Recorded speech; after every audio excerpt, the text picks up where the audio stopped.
Virtud y vicio.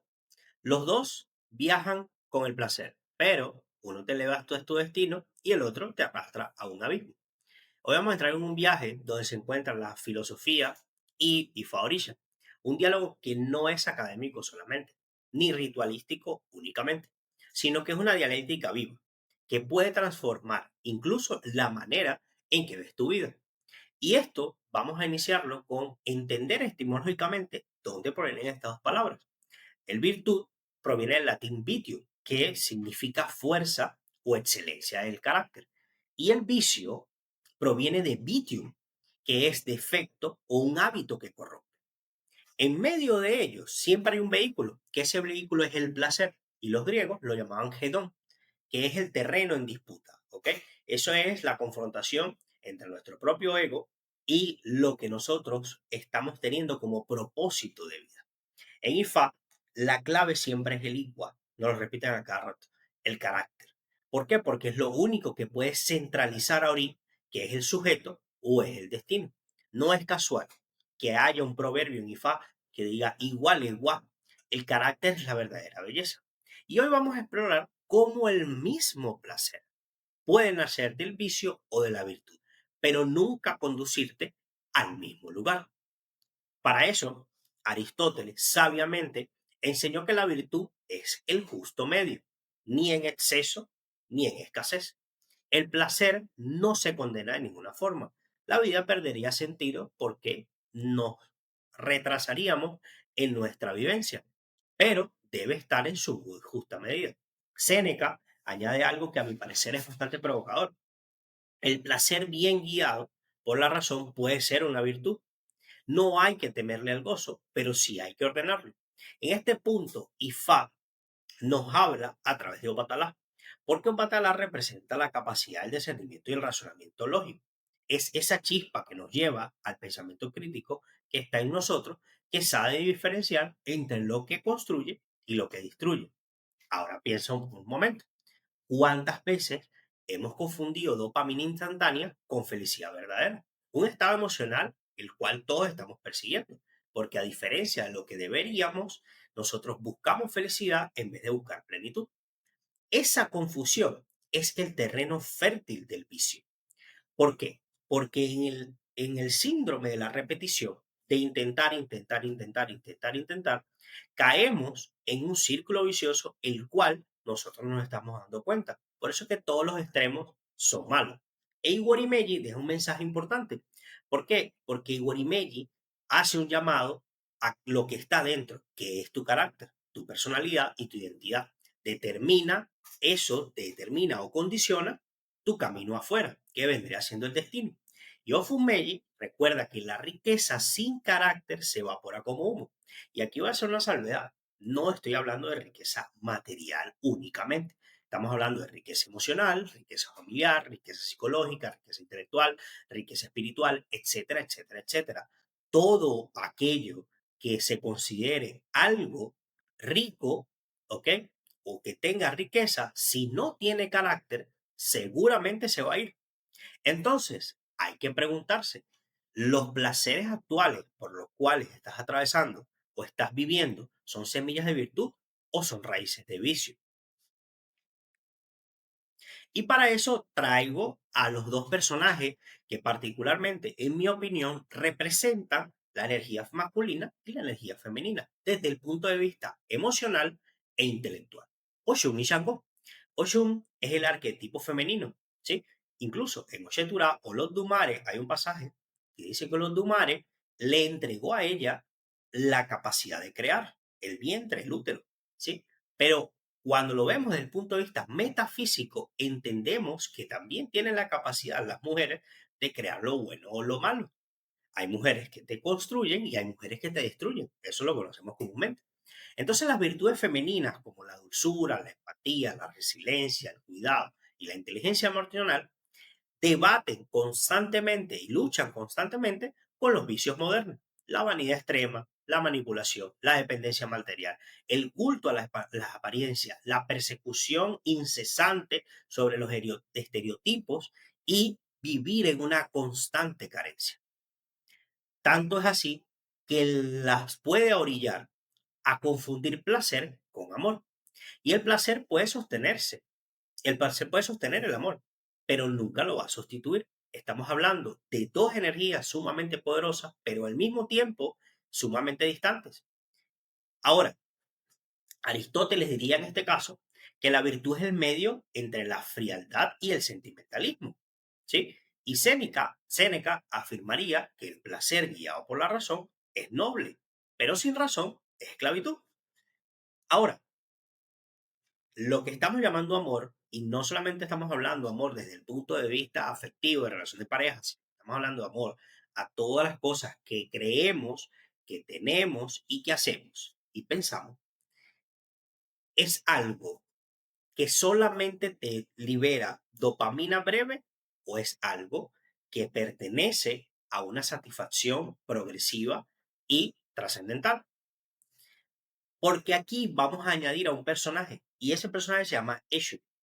¿Por qué Eshu? Porque Eshu es precisamente el garante de el equilibrio dinámico entre la virtud y el vicio.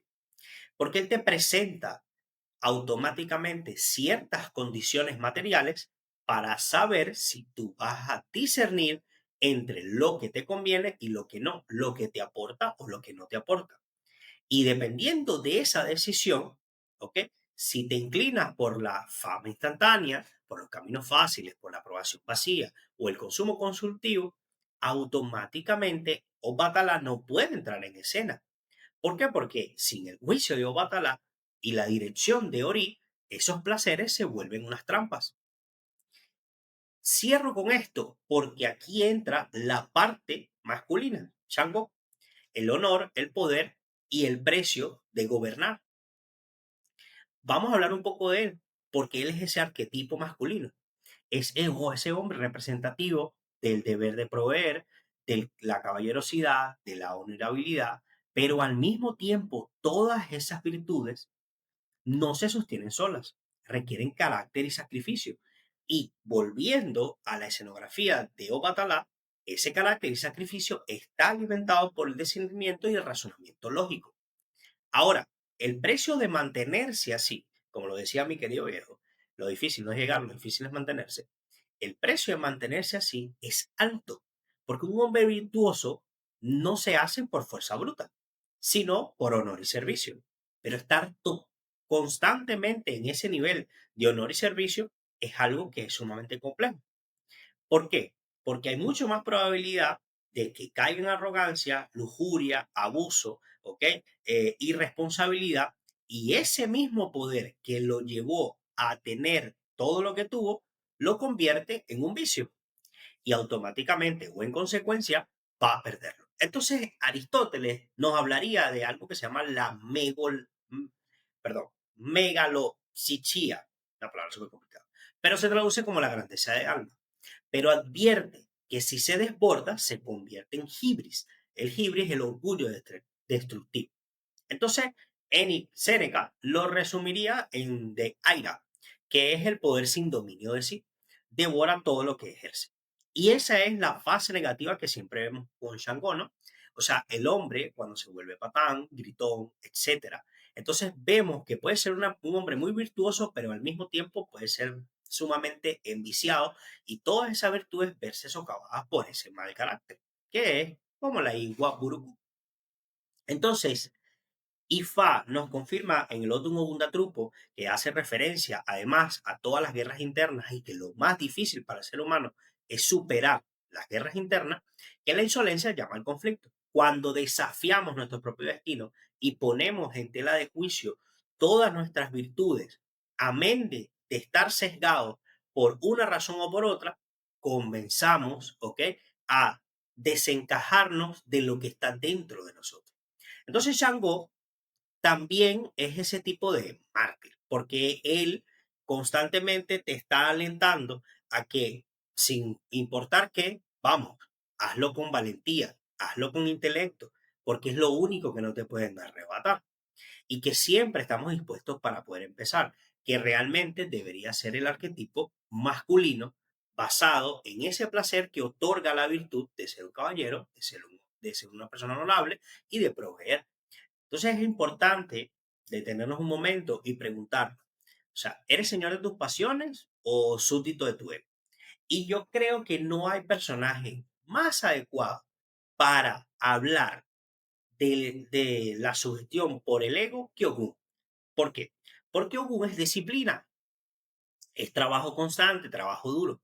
Y es que, según nuestra cosmovisión, pues abre el camino para nosotros los seres humanos y forja nuestras herramientas. Si eso es así, quiere decir que esa es la virtud más grande que tiene Ogún.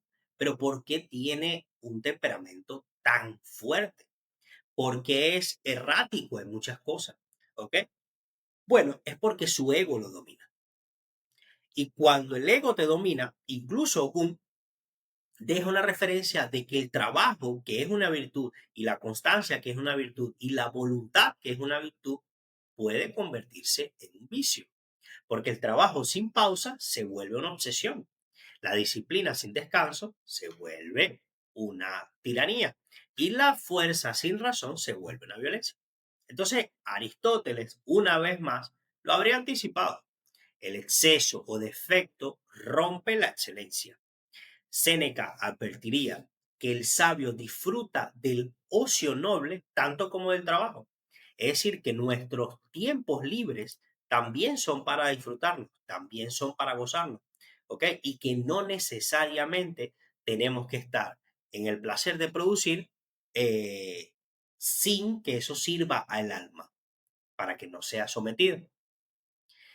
Al final del día, el mismo viaje por el placer nos muestra dos destinos distintos. ¿Ok? Aristóteles enseñó que es necesario la medida, Séneca nos mostró que el placer puede ser una virtud si es guiado por la razón, y Fa nos recuerda que el carácter, la igua, sin él todo se derrumba. Por eso contemos con todos estos orillas, o Batalao, Shun, Shango, Gun, Eshuri, y existen muchísimos más. Pero pregúntate primero, ¿el placer que disfrutas hoy es semilla de virtud o raíz de vicio? Esa respuesta no está en mí, está en tu origen. Pero si este diálogo te movió, suscríbete, comparte, comenta. Y si quieres conversar sobre tu encrucijada, en la descripción te dejo cómo consultar con IFA. Nos vemos en el próximo episodio de Filosofía IFA. Por hoy voy del Cuchiche.